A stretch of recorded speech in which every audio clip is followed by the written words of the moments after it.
நார்மலாக பார்த்தீங்க அப்படின்னா டைவர்ட்டர் வந்து இந்த பொசிஷனில் தான் இருக்கும். ஸோ இதை நம்ம ஸ்ட்ரெயிட்டாக அப்படியே மேல் நோக்கி இழுத்தோம் அப்படின்னா உங்களுக்கு சுடு தண்ணியும் பச்சை தண்ணியும் சரிசமமாக மிக்ஸ் ஆகி வந்துட்டுருக்கும். ஸோ இந்த ரெட் கலர் பகுதியில் இருக்கிறது வந்து சுடு தண்ணி, இந்த ரைட் சைடில் இருக்கிற ப்ளூ மார்க் வந்து பச்சை தண்ணி. ஸோ நம்ம ஃபுல் அண்ட் ஃபுல் அப்படியே அந்த ரெட் கலர் சைடே ஃபுல்லாக தள்ளிட்டோம் அப்படின்னா வெறும் சுடு தண்ணி மட்டும்தான் வரும். அதே போல் இந்த ரைட் சைடில் இருக்கிற அந்த ப்ளூ மார்க் பகுதியில் ஃபுல்லாகவே தள்ளிட்டோம் அப்படின்னா பச்சை தண்ணி வரும்.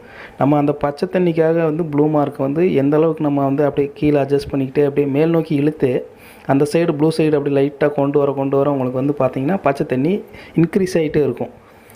அப்போ சரிசமமாக வைக்கும்போது பார்த்திங்க அப்படின்னா ரெண்டும் சரிசமமாக மிக்ஸ் ஆகும். எந்த சைடு அதிகமாக நம்ம வந்து வைக்கிறோமோ அந்த சைடு வந்து அந்த தண்ணி அதிகமாக உங்களுக்கு மிக்ஸ் ஆகி வந்துட்டுருக்கும். ஸோ இதோட மெத்தடே அவ்வளோதாங்க.